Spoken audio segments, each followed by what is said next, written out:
Welcome to the only wrestling podcast that covers the WWE developmental system from its inception to modern day. From OVW to MCW, the HWA, Deep South, FCW, and much more. Hosted by Brian Asbury and Mortimer Blankenship. Now let's dive into what could have been, what should have been. Welcome to Developmentally Speaking. Hey, before we get in this episode, can you do us a favor? Will you go ahead and subscribe to the channel? Will you ring that notification bell? And if you would, give this video a like. Well, enough of that mumbo jumbo. Let's get to the episode. Let's talk developmentally speaking, glow up, and connecting through wrestling. Hey everybody, I'm Morty. And I'm Brian. And on today's episode of Developmentally Speaking, we have Brad Attitude. Brad, how's it going? Gentlemen, how are we? Good to be here. Good. Doing great.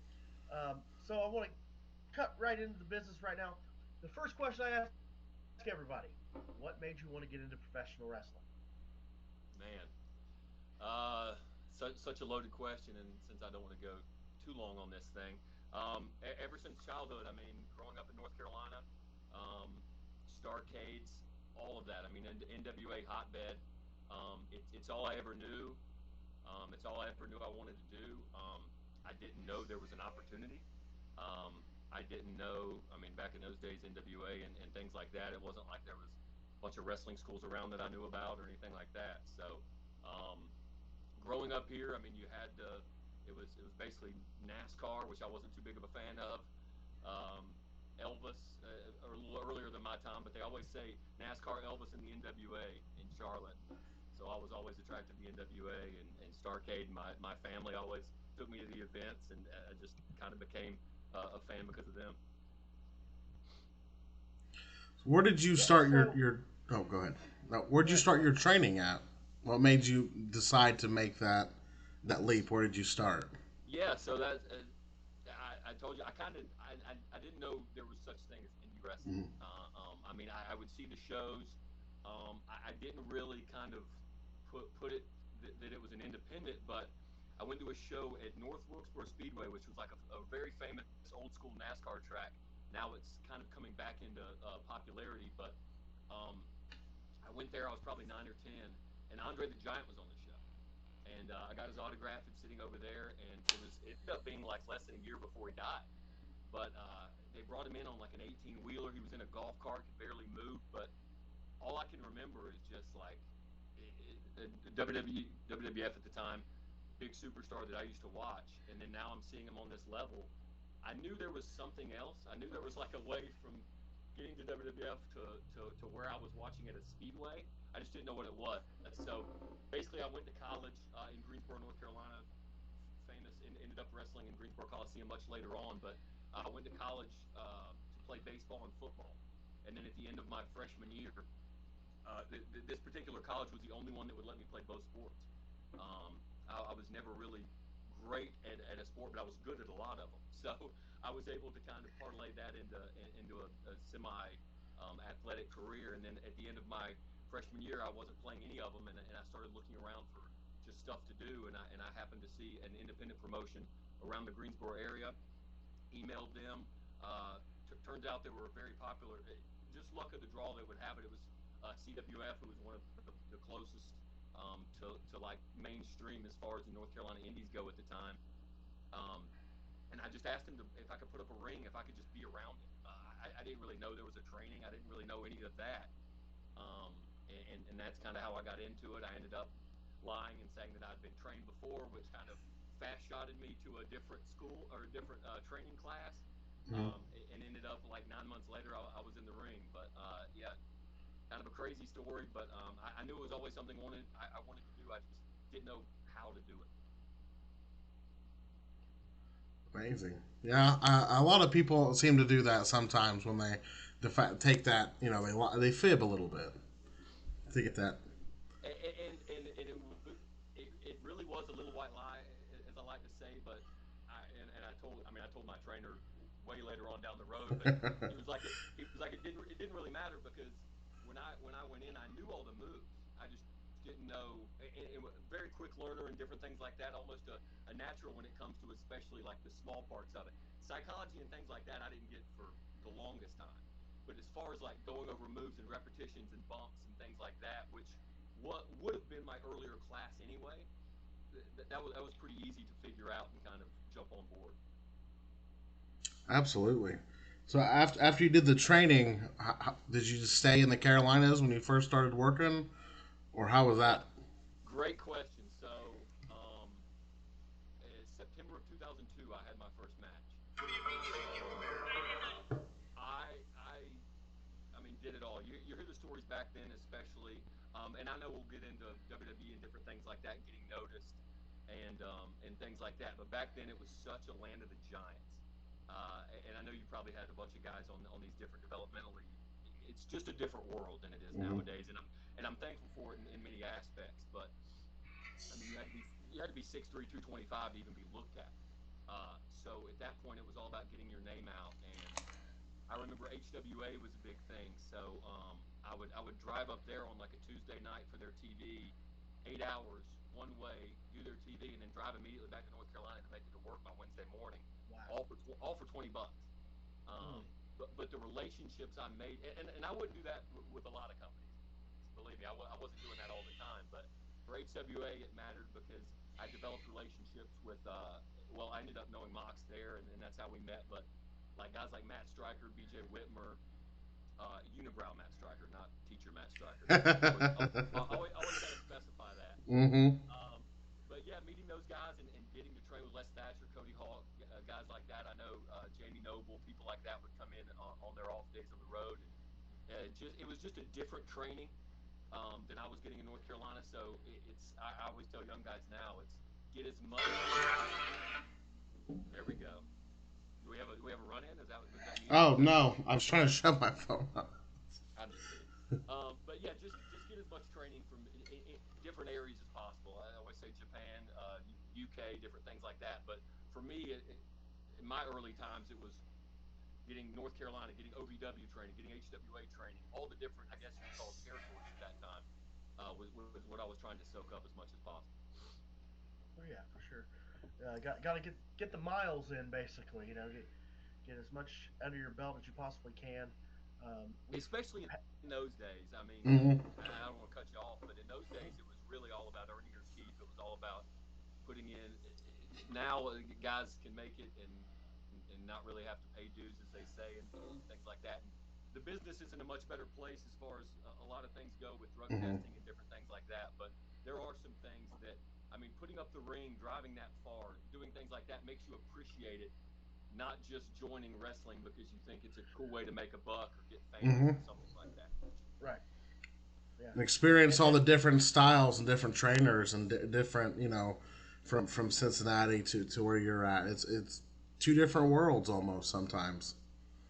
Yeah, and we were getting. I mean, luckily being in North Carolina, I mean, I had a lot of people coming in that wouldn't be in a normal place. So you would have your. I mean, that was kind of the hotbed of. You'd have Matt Hardy, Shane Helms come by your training on Wednesday night on their off days and kind of tell you almost before there were seminars, tell you Hmm. what was going on in WWE at the time and tell you what they were looking for and tell you to really kind of mold you so when you did get that tryout, when you did get that opportunity, you were ready. absolutely. So you said we of course you said there's differences between training in um, Cincinnati and training in North Carolina. What was the main difference you could if you could remember one? What was the main difference between those two? Man, there was when I would go up there and give, and I didn't train like those guys did five Hmm. days a week. I mean, that was their home. So when Mox broke in and people like that broke in, they did that. They did that Les Thatcher camp 5 6 days a week and stuff like Hmm. that. To where when I just remember when I would go up there, it would be more of like a build a mock training, like a deep south training, where it was a lot of squats, a lot of blowing you up. Those guys were in the best shape, and I know Mox Hmm. talks about it now too, but those guys were in the best shape that you could possibly be. Whereas like down in North Carolina, it was more. I needed both of them. Don't get Hmm. me wrong, but it was more psychology. It was more when to do stuff. It was more of. I know we always get labeled with kind of the Southern wrestling and different things like that of doing less is more and things like that, but understanding where to put stuff, understanding why you're doing something, which is what I can't say that enough to young guys now. And I know I sound like the old head in the room, and I'm still out there doing a lot of crazy shit, but at least when I do crazy shit, I make it mean the most Mm-hmm. it possibly can Absolutely. when you do it. Otherwise, you're just killing yourself for nothing, and those bumps add up. And I can just go on a tangent, but yeah, as far as the different trainings, I was blessed to do a couple of different ones like that. So we even did lucha training with CMLL. They would come through and tour, and that was a whole nother ball game. That Mm-hmm. was working on the right side, working and doing completely different pass bys and things like that I'd never even heard of back in 2003 and Mm-hmm. 2004, and working with like Canek and Pieroff and people like that were the major stars of Mexico. I couldn't get enough, and I was just grabbing whatever opportunities came by. Just a wrestling sponge, sucking up every bit that you can learn, which is that that's a great wrestling pedigree to have.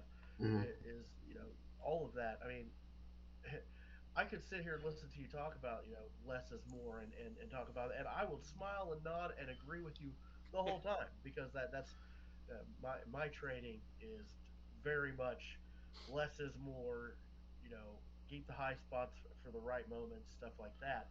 Um, Yeah, but and it's not being lazy. It's not doing a chin lock for 8 minutes and waiting for the crowd. I mean, it's it's there's a reason you stop and let people register, let Mm-hmm. people see what they just did, suck it in, and then get ready for the next thing, and highs and lows and different things like that. And nowadays, I don't know. There's a ton of places to work, and that's the best thing for wrestling. That's the best thing for a lot of these young guys. But I don't know that they're getting that much difference in what they do if there's just a super indie in every different state that brings the same people to wrestle the Mm-hmm. same match every time. I don't know what learnings they're getting to when they make it to TV and they Mm-hmm. get put in a situation that maybe they were given 10 and they called this match A to Z, and then now right when you get to Gorilla you got 3 minutes, and they don't know how to take A to Z to make it. And don't even get me started on if they extend that from, let's say you call it a 10-minute match and now they give you 25. How do you stretch that out Mm-hmm. and listen to the crowd and let them kind of guide you to where you're going, or more importantly, you guide the crowd to where you're going. So there's a lot of things that I could talk about all day long, but overall, I do think the business is in a very good position in a lot of spaces, but some things I would love to see come back. Absolutely. So you work in the indies, and then what made you set your sights on that WWE was the place you wanted to go? Like you felt like you Man, were ready to make that journey. when you start in 2002, you Mm-hmm. couldn't have started in a worse spot almost for opportunities. Now I know TNA started and Ring of Honor started, but Ring of Honor was mainly in Northeast at that point. Mm-hmm. TNA was pretty much either it was a Wednesday one shot pay per view, and then it was mostly WCW people. So Mm-hmm. there wasn't many other options in 2002 that started. I didn't. Maybe 5 years earlier, you could have had a WCW or ECW and kind of played the different games. But at this point, I mean, WWE was it. So I was going everywhere I could to try to get noticed. Um, my first dark match was in 2000. So 2 years in, December 2004, um, was my first dark match, and man, that was a different world.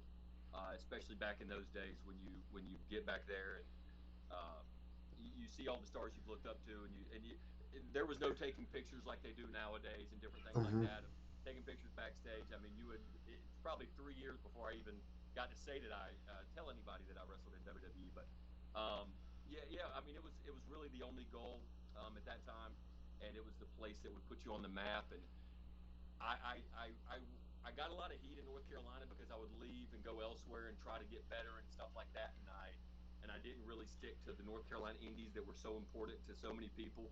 But that was their WrestleMania. Like that Mm-hmm. was their that was they knew that was the biggest place they could get, and that Yeah. was fine. I loved that for them. I didn't take that away from them, but I knew that there was other opportunities out there, and I wouldn't hesitate to send a tape or do anything. Back in those days, you send an 8x10, you send a tape, you send a resume. I don't even know how you get noticed nowadays. I guess you just get either get a viral GIF or something like that, or get popular on the internet. But Mhm. that was the way, and I knew. I sent a tape. I think Dreamer was running it at the time, and he was super good with all the indie guys. I'll never give Tommy Dreamer enough credit for where I went in my career.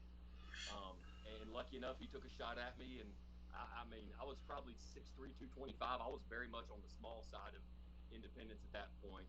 Now I'm a giant, Mhm. but back then it was pretty tough to get your foot in the door. That's for sure.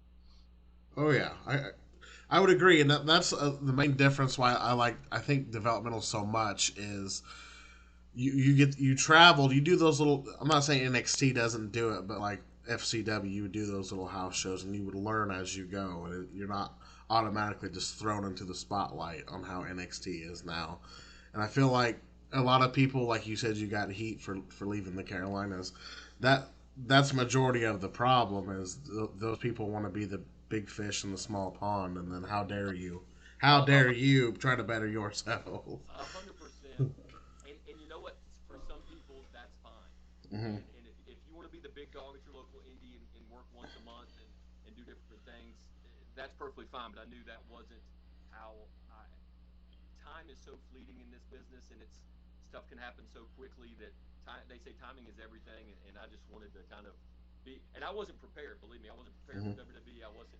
I got signed 5 years into my career, and it was probably way too early. But you knew that chance doesn't come very often, so you got to take it when you can.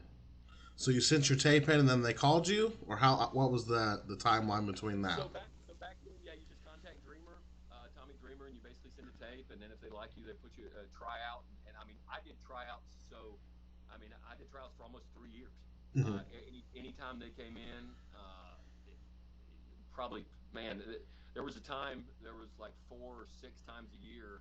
I knew that both of those Monday and Tuesday Raw and SmackDown, I would get 2 matches.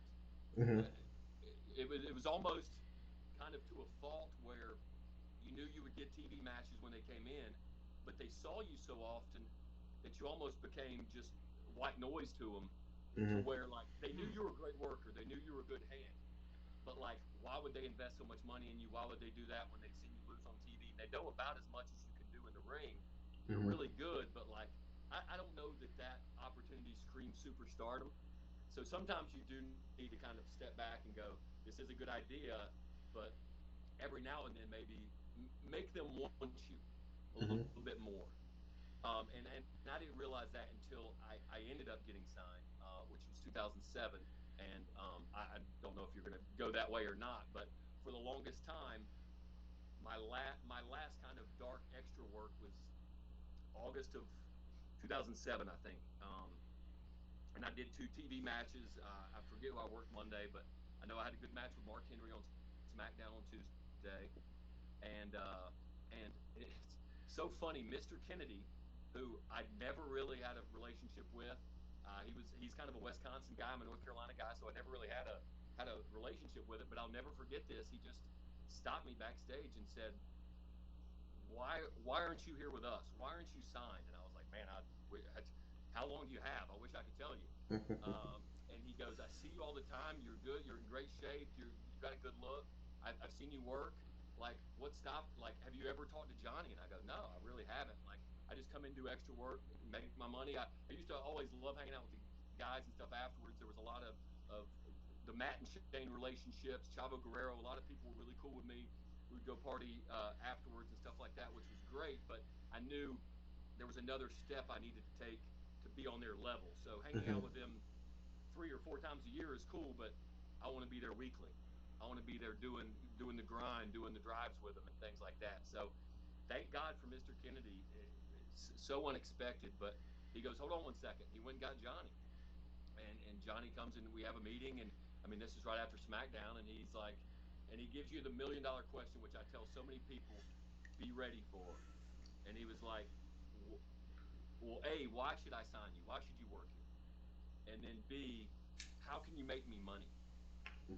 And so it's really something that when you're wrestling, all you care about is being cool and being that character and getting the fans and stuff like that. But it's like I always tell people, look at yourself in the mirror and be like, would you pay to see this person? Mm-hmm. Would you? What makes you different than the people that are already there making money? And so at that point, I had long hair, I had earrings, I had a lip ring, all this stuff. And he goes, "You look like Punk." And he goes, "Why would I hire another one like you?" And so um, that next day, I shaved my beard, I took out all my earrings. I'd never had a lip ring since then. Sent him some pictures, stuff like that. He was very nice to me at the time and said, uh, "Come up with something that makes you different." So that overnight, I did all that stuff, and I came up with the campus legend character. Mm-hmm. And then he of course had an answer back and said, "We already have Miz. What's the difference in that?" And I was just like, "Well, Miz is kind of an MTV Spring Break guy. At that point, it was completely different. I'm more of like almost a Van Wilder, been in Mm-hmm. college 8 years, beer pong guy, stuff like that. So he liked it enough to give me a tryout and send me to Florida, which is kind of where we're at now. So So you finally make it. How was your transition to FCW? so this is the point of the show which you weren't expecting. So this is a very crazy story. So I moved to Florida without a contract. I moved there. I knew I wanted to be there. I knew this was right when they closed Deep South and they moved it to Tampa. And I think it was in Brandon at the time. It was at Steve Kern's place over in Brandon, Florida. So I found an apartment in Brandon, and I knew I was going to move there. And I quit my job. I did all the kind of cliches you do when you just Mm-hmm. want to go out there and give it a shot. And in between the moving is when I had this match with Mark Henry and all this other stuff. And so there was kind of a 3 week period of me living in Florida. With I was doing indies, and then I also got a job at Busch Gardens Howl of Scream, which was one of the best jobs I ever had in my life, scaring the shit out of people and getting paid for it. Awesome. I wish I could have kept doing that, at least in the off season. But yeah, like 3 weeks in, um, Ace gives me a call and eventually says three. I think it was like a 3 day deal where they used to just take you, run you through classes, do basically you lived in FCW and did what they did. So for the shows, you'd go put up the ring, you'd go do all the stuff that I was already familiar with. So I had a great 3 days of tryout. Everybody was super nice. Man, TJ, Natty, all those guys from the original FCW. I had a couple of different tryout matches. Mike Mondo really put me over like a star, and everybody was like slapping the ring. I feel like I got signed because of the reaction of the people Mm-hmm. that were kind of around the ring. I can't give those guys enough credit for kind of putting me over like that. But um, so I have that tryout. I don't hear anything for like a week. The worst, it's the same thing that you always hear when you were doing the extra work, which is like, I don't know, we don't have anything for you, stuff like that. So I'm so used to that kind of rejection that I just didn't hear anything for a week. I happened to call Johnny Ace's office. He had an assistant by the name of Ty Daly, which I don't know that you've heard in any of these podcasts. Nobody ever even knows who that is, but I actually have a line in a comedy show where I kind of do a joke about him. But anyway, I called Ty Bailey, um, and and he goes, "Oh yeah, I forgot to call you. Yeah, we want to sign you." And I like dropped the phone. I was like, "This is everything I've worked for, my dream here, all this stuff," and like I was just almost a line item on something that somebody forgot to call. Like, what would have happened if I didn't call you? Mm-hmm. Just a wild thing. So, Wow. uh, yeah, pretty wild. So, Like, oh, I forgot to call you. What? yeah, yeah. So that was like November. So I got sent the contract November 24th, 2007. I think November 23rd and November 24th. This is kind of where the story gets crazy and a little bit sad. So the very next day, my mother was killed in a car accident.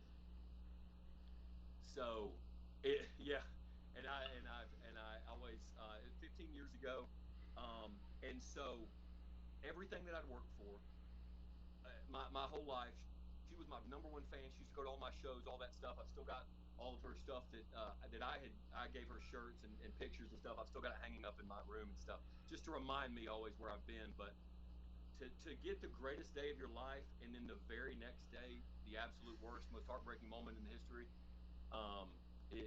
It's something that I don't think a lot of people know. I don't put it out there. I know a lot of people in FCW knew because I confided in them and different things like that. But So even when I achieved my dream and I got there, I still wasn't all there. Hmm.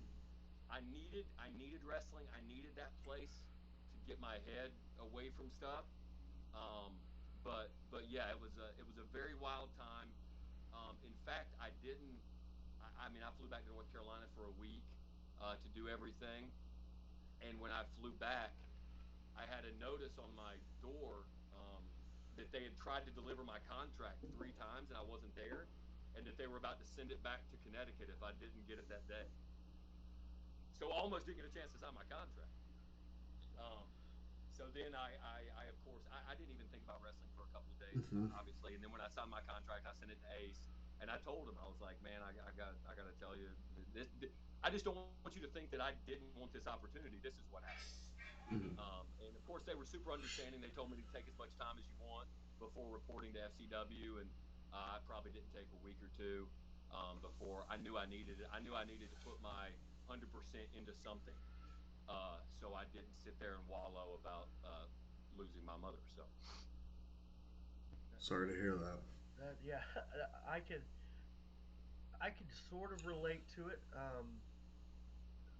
I didn't. It wasn't that I got the news that I got called up, but I lost my mom in 2009, and then shortly thereafter, I started wrestling kind of as my therapy to deal with it.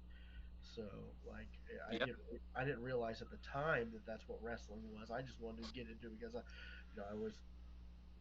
just had an opportunity and I took it, but then I realized that yeah that you know I don't know if you can relate to this, but I always feel like every show is for her. yeah, 100%. Yeah, and it's so when you said that I felt it like I mean it wasn't as sudden with my mom. We lost my mom to brain cancer, but it was like we found out in May and she was gone in August. But I could relate to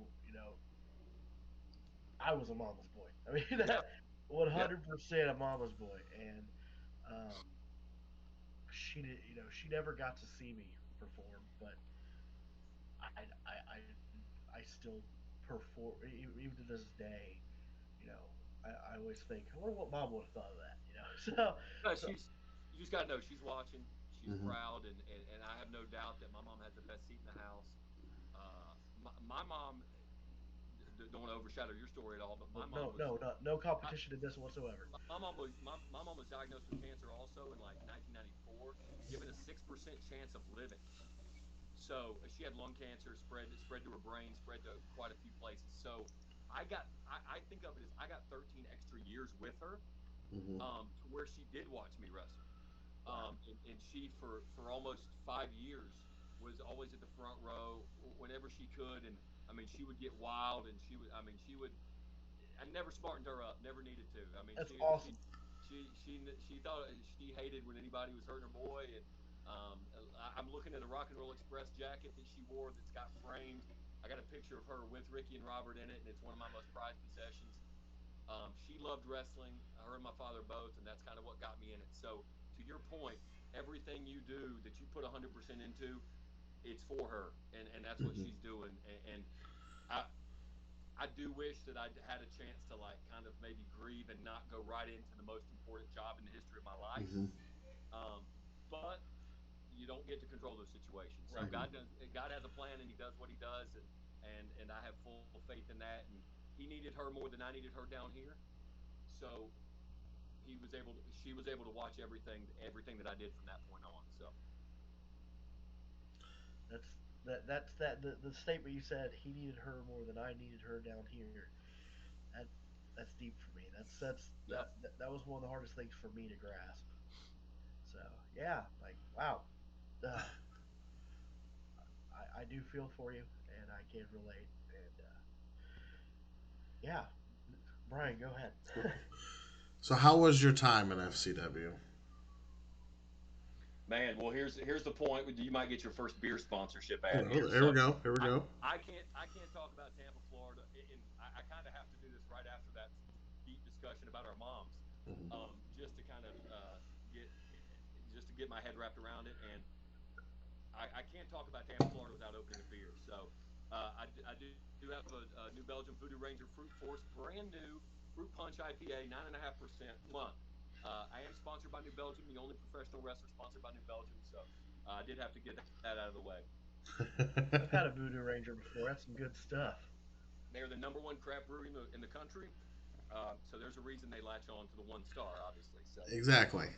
but enough plugs. Um, Man, it was a great time. I don't live in regrets. There's a lot of things I probably could have done better, and I could blame a lot of stuff on what I was dealing with my mom and different things, and moving to Tampa, and all of a sudden being semi-famous and just living. Man, it was like spring break, and a Hmm. lot of us treated it that way. Unfortunately, um, a lot of guys got in some trouble down there. Eventually, Ace had to come down and be like, "Hey, guys, stop effing around." Hmm. You almost forget that, man, your full-time job is about trying to make it to the main roster. And I was, man, I was so naive when it came to politics. I was so naive when it came to different things like that. Man, I just loved wrestling, and I loved the time at practice of being in one of those 5 rings, and even at one time it was like 3 rings. It looked like a Sam's Club warehouse.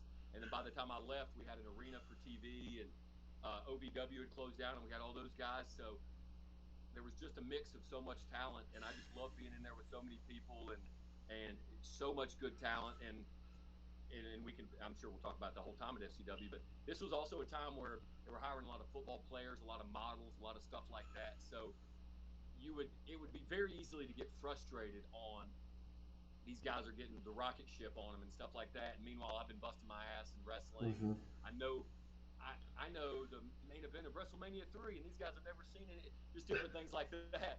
So Yeah. it's very easy to get frustrated to see people pass by you, but man, we had a good crew, and it was a lot of fun, especially at a time probably where I needed it the most. I wish it would have lasted longer. Obviously, I wish I would have. I feel like I wish I would have had a fair shot of some opportunities, but Hmm. you can't dwell on the past. Everything happens for a reason, like I said, and a lot of good happened out of that. A lot of great relationships I've kept. Still have some really good friends that I wouldn't have known if they didn't take a chance on me in WWE. So, Absolutely. Is there any one specific moment or matches that stand out from your time in FCW that define you? man, so I'll kind of give you my whole runaround, since it really didn't last long. It didn't last Hmm. as long as I thought. But so I came in there as the campus legend, really a generic almost college Van Wilder. So Hmm. they wanted me as a baby face first. So I would go and I would wear the jersey of whatever the local team was, and somewhat get cheers. But also that just wasn't me. I'm always a heel. I've been a heel most of my life. So in December of that year, a month after my mom had passed away, we were about to go to Christmas break, and they chose me to do mocap in LA for the video game. And so I'd never done that before. So a bunch of us flew on that plane to LA, and I remember Dr. Tom, who I don't have. I got so many great things to say. I can't tell you. I don't know what everybody else has said about FCW, but Hmm. the training that I had there, especially what those guys had to deal with from the office, and the Hmm. lack of communication, and the shit that was literally dumped into their lap, and they were expected to like make something good out of a lot of stuff they did. Hmm. I can't say enough good things about Dr. Tom, about Steve Kern. I still talk to both of them. Billy Kidman did a lot of work with the Divas. Norman Smiley came at the end. I can't say enough about the guys at FCW that really, I mean, they were handed this really kind of spur of the moment. They closed down Georgia, and then they were like, "Hey, create this thing." Hmm. And Steve and those guys did the best they can. Especially when you talk about the guys that have came down, that have already been on the road and came down, guys coming from OVW, supermodels, football players, guys from the Indies, Hmm. people that are trying to do beginner class and get signed. I mean, they were dumped so much stuff, and what they did with class, and they never buried anybody. They never did any. I mean, they tried to teach everybody. Dr. Tom's still one of the best wrestling trainers I've ever had. I wish I had him longer. I still deal with a lot of people that he was trained by that come over to North Carolina. I can't say enough good things about that. But anyway, I went off on a tangent, but that plane trip to LA, the 5 hour trip, Dr. Tom watched me in a seat. I had a young lady at the time that I didn't know her from anything, but by the time we landed in LA, she was wanting my number. She was like, it was just the craziest thing that I'd ever seen. Drinking on the plane, having a good time. I was just me, and we go to the baggage claim, and Dr. Tom just looks at me and goes, "I don't know what you did on that 5 hour plane, but whatever it is, we got to make that your character." And I'd never thought about that before. And I was like, "Holy shit!" I was just being me, whatever. Just I don't know, charming, goofy, heel, whatever. Just not caring about coming out there, white meat baby face, getting people to cheer for me. I'm just me, and if that elicits, if people hate me because of that, that's one thing. If people like me, it's just being yourself. So at that point, it was the last time. I think I had two matches as a baby face in FCW, and then everything else was a heel. And then after that, it was just a whirlwind. So I did about 1 month of just being a singles, and then I'll never forget. And I don't, if I'm guiding this different ways, you let Oh, me you're know. But good. I'm just on a tangent right now. So It's I'll great. never I'll never forget. It was like at the Jewish Community Center. We just had a whole show, taking the ring down, all that stuff.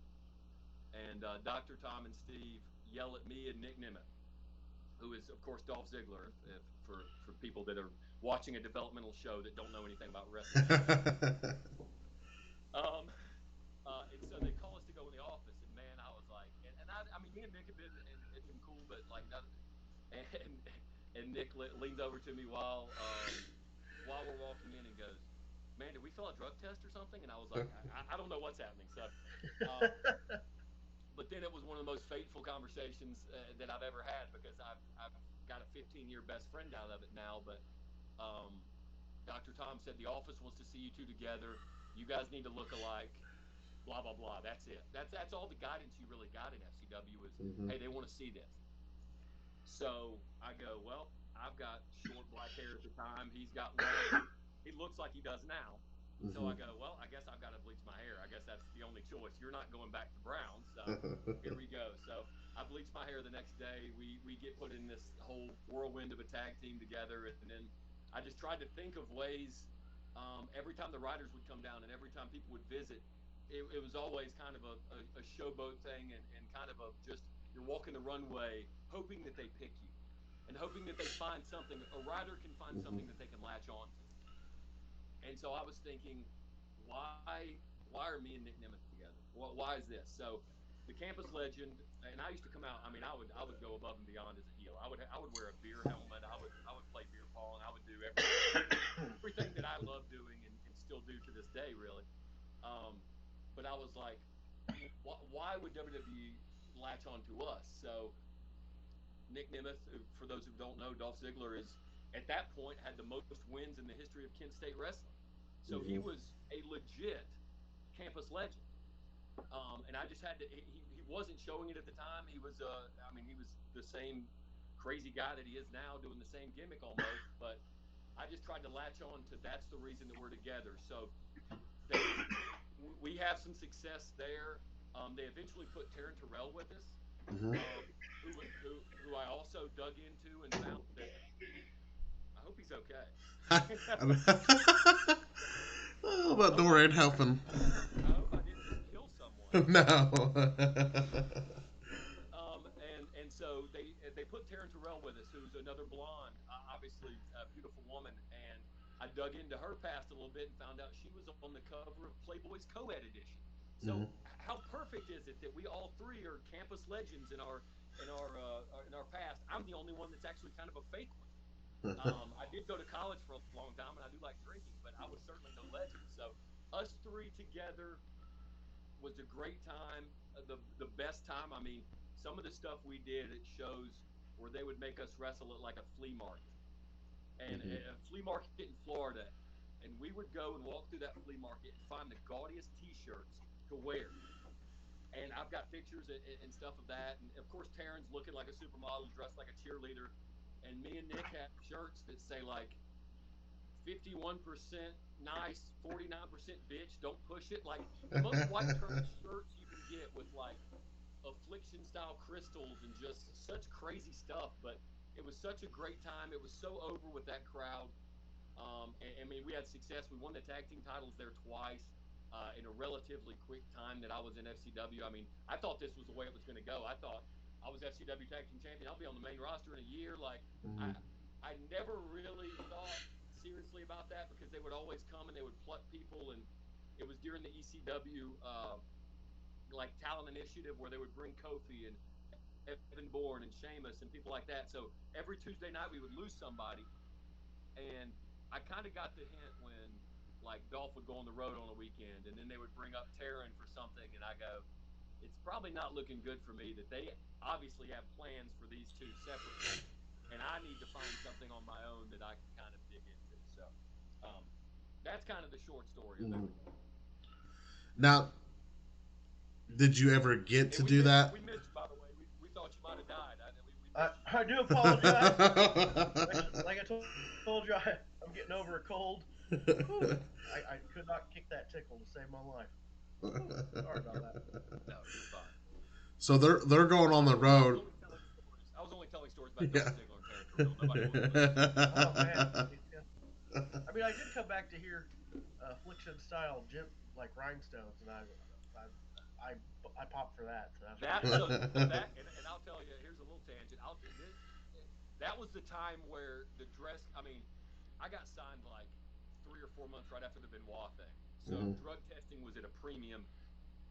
I got tested like twice before I even got signed and even uh, went down there.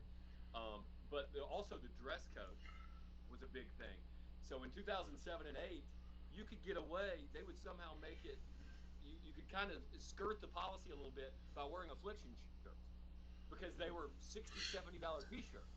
Hmm. So I mean, we looked like when we walked in there to put up the ring and take down the ring, we looked like the trashiest bunch of like fake UFC guys you've ever seen.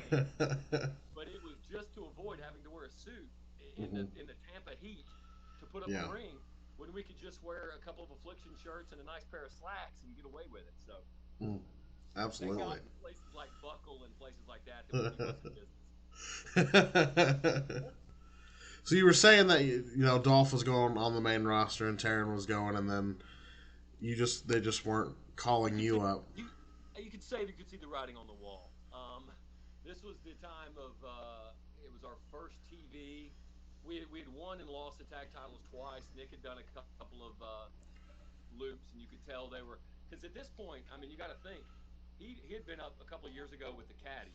Then he had went back down. Then he had done the Spirit Squad, which is uber successful. I don't care what you tell me. Hmm. You give me a year long run with Vince and Shane and Hunter and Sean, I'll take it any day of the week. Hmm. And then he gets back down from that, and then you're still floundering. So the fact that he's still there kicking ass is a testament to him. But I could kind of see the writing on the wall that they knew they had something uh, for him planned. And of course, Taryn, they ended up, I guess, making her a GM at some point, Hmm. which was kind of weird because she was a great wrestler. But yeah, you could kind of see it. So I was at that point, I was trying to scramble and do different things. And the first couple of weeks of the FCW TV show, they would have me. I was in a random six man on the first one. Then the second one, I was teaming with Dolph. Then the third one, I was a singles match. And so I really just never could find a footing after that. Uh, and then eventually got cut pretty shortly thereafter. So So it was this the typical not given a chance. They just were like, oh, we got Dolph. They just they never really. It seems like they had so much going on that they never really dedicated time like they should have to developing people. true. But I can do woe is me, and I could find a way to say I never got a shot after my mom passed. I could do so many sympathy Hmm. things and different things like that. But I truly believe there's a plan. Obviously, God doesn't make mistakes and different things like that. Um, I do think that a fault of theirs is there was very little communication Hmm. at that time between WWE and developmental. Obviously, nowadays they have completely turned the corner on all of that.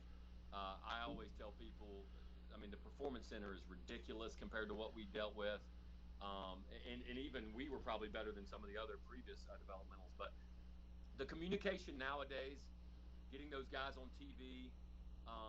You're basically you don't even have to leave developmental. If you get fired from developmental now, you're a star, and you can go somewhere else because you've been a team. Hmm.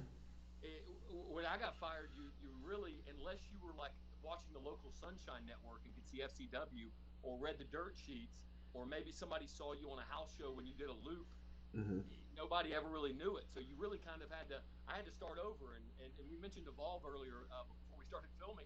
If it wasn't for Evolve and places like that that were kind of getting started up, Hmm. once I got fired, I mean, who knows? I would have really been landed into an abyss. Hmm. So. But But I you're do still. think that, to your point, I do think there's a lack of communication. Whereas, if you wanted me to do something different, you should have told somebody. Hmm. Or it's. I mean, when you get fired, you're told so many different things from so many people. But Hmm. I remember Ty Bailey saying that I was too indie at a point where I had bleached hair and I was the most. I mean, I was very not indie. And then almost 2 or 3 years later, they were signing Daniel Bryan. They were signing people like that. They wanted indie. Hmm. And so it could have been bad timing. It could have been that I was an indie guy in the time where they were doing football players and different stuff like that. But um, I try not to think of it as a negative thing. You could easily get depressed when you think about your biggest opportunity happens, and then the worst day of your life happens with your mother and Hmm. different things like that. But I got a chance in the big leagues. I still have great relationships. I still milk it all the time as far as the indies go and different things like that. If you don't think I'm selling 8x10s of shit that I did in FCW, you're crazy. Um, Dolph Ziggler is one of my best friends. There's a couple of relationships that really formed out of that that is stuck with me.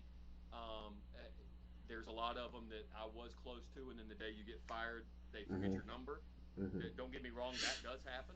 Yep. But there's a lot of people. I went and visited a couple of years back and stuff like that, and it was like a lot of people that are really cool, and you hear the stories about, man, they never changed. Kofi, I mean, damn, you can't hear anything bad anybody says about Hmm. Kofi. Drew McIntyre, Sheamus, people like that were really cool. But there was a lot of people I was close with that the day I couldn't do anything for them, they just forget about you, and that's just a sad way of life. And unfortunately, that's what happens. So. You're still going strong today, wrestling full time still. Yeah, yeah, yeah, Yeah. absolutely. Yeah, I mean, it's as strong as you can possibly be. But no, I'm having a great time. I always tell people I do this. I've been in love with it for this is my 20th year now. So I've been in love with it for so long Hmm. that I'll do it until it stops being fun. I'll do it until I stop being good to a certain extent. If I ever get out there and somebody goes, "Dude, you lost a step," or you Hmm. can't keep up with the young bucks or anything. Not the young bucks, but it's like the young whippersnappers in North Carolina. Um, a couple of the good thing about North Carolina is you're always getting fresh talent, stuff like that. And probably 6 or 7 years ago, I had a year and a half long feud with a guy named Trevor Lee, who's now Cameron Grimes, one of the best guys I ever was in the ring with. And we would do, I mean, main event matches that were 45, 50 minutes, and he's 24 years old at the time, Hmm. and I'm not 24 at that time. And so it's still a testament to go in there and be like, can I still hang? Can I still do this? And Hmm. if I ever get to that point where I can't, I'll know that that's the time to not do this anymore. But as long as I can still live my dream, even if it's not on a national scale, even if it's still the fact that I still have fans buying merch and doing Hmm. different things and that are still halfway entertained by me, I'm not going to stop doing what I'm doing. So, I'm happy to hear and that. getting and getting awesome beer sponsorships for the record. So as That's long as people true. are still paying me, if people are still paying me to hold a beer can and drink their delicious liquid, I'm going to continue doing that. Absolutely. If there was any advice that you could give to anybody trying to get into professional wrestling, what would it be? Fuck, great question. How long do we have? Um, it's so different nowadays Mhm. than it was then. So back then, I would say put yourself out there. It, there's a lot of guys that I started with that took me under their wing, and they were better than me in North Carolina, and they could have made it the same as I did, but they never sent a tape. They never. I don't know whether there's a fear of rejection or maybe they just didn't care to go anywhere. But there was a lot of guys that could have done it and could have, had they stayed on that path, been one of the best there was. But they just didn't want to put themselves out there, or I mean, what's it going to hurt? Send a tape. I never want to ask what if. I Mhm. never want to have that regret.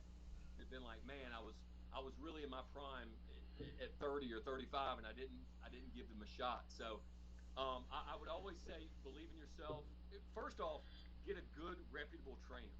Mm-hmm. Um, find if you're talking about just getting into business, find somebody that you know has produced stars. Um, it's I mean Dr. Tom. There's so many good schools nowadays.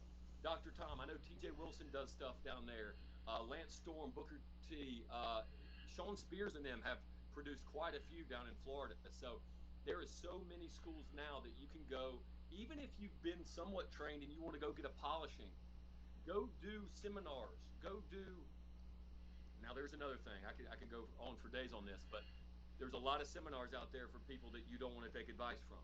Mm-hmm. There's a lot of people that steal money in seminars and charge $20 and tell you the stories of how they never made it. Don't go to those people. Mm-hmm. But if you believe in them and you've seen them make money and you want to kind of replicate what they've done in their career, go spend that money. Make yourself better. There was none of that when I started, so I Mm-hmm. would go to HWA or I would go to OVW, and it's really embarrassing to go there as kind of a you just got to put yourself out there and not worry Mm-hmm. about what they're going to say about you because people will see your work ethic and they'll see your desire to get better, and they're not gonna. It's like the out of shape people at the gym are so scared about what people are going to think about them, but in reality they just want to see people getting better, and they're shut up. You need to focus on that cough before you worry about the gym. No, but it's kind of the same thing. People don't want to put themselves out there and embarrass themselves, but go get humble yourself is what I would Mm-hmm. say. Humble yourself, get trained, go learn as much as you can from as many different people. I mean, there's I work with a company here in North Carolina, AML. Cheap plug, February 25th. I'm in a scaffold match for the first time. Not excited about that one Oh my for sure, gosh. but that day before or the day of maybe Jamie Noble's doing a seminar. Mm-hmm. I'm probably going to go there and listen, even though I've done this 20 years and Jamie Noble was in the same company as me and was an agent for some of my matches. I'm still going to go because he's been in WWE for the last 15 years, learning different things that I haven't been there to learn. Mm-hmm. So even if it's one morsel or one nugget that you learn from somebody, it's never going to be enough. You can never watch enough wrestling. You can never learn enough unless you're I mean, you got to say, even Roman, even people like that at the top of their craft, they're still every day getting better. Whether it's working on your body, working on your nutrition, working on your gear, working on your self esteem, working on your attitude. Pardon the pun. There's always ways to get better.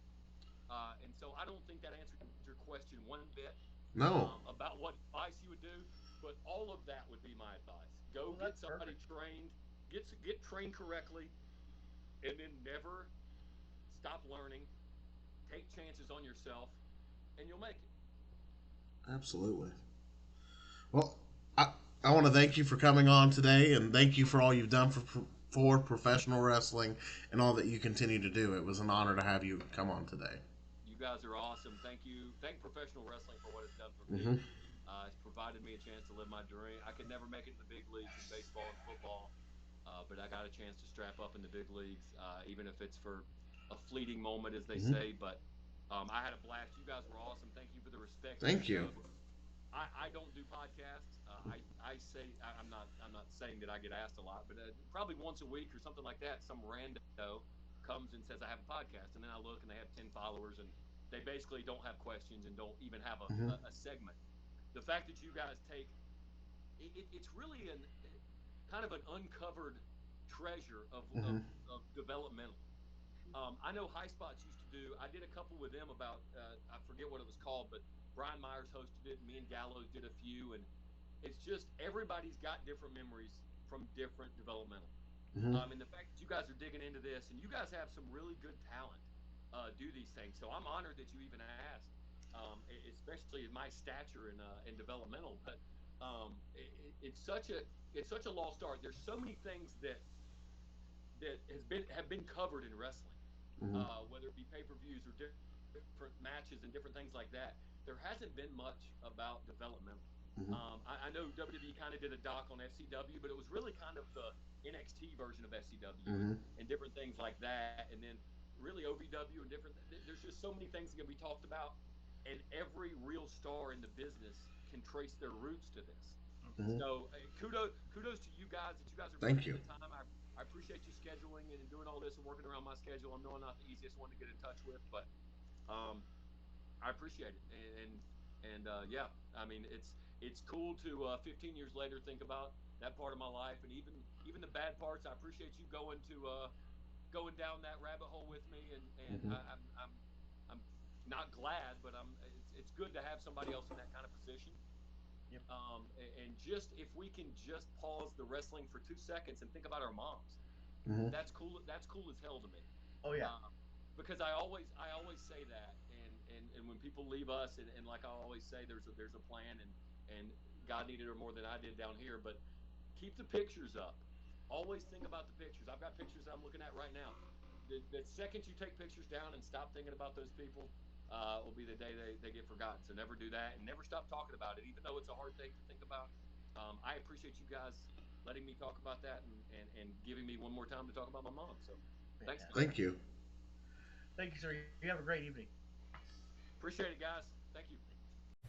Hey, everybody, it's Morty. It's Brian. And thank you for watching today's episode of Developmentally Speaking. If you could, please click that subscribe button. And don't forget to punch that bell icon so you can get notified whenever we go live or drop a new video every Monday. Well, thanks for watching, guys. And we'll see you on the next Developmentally Speaking.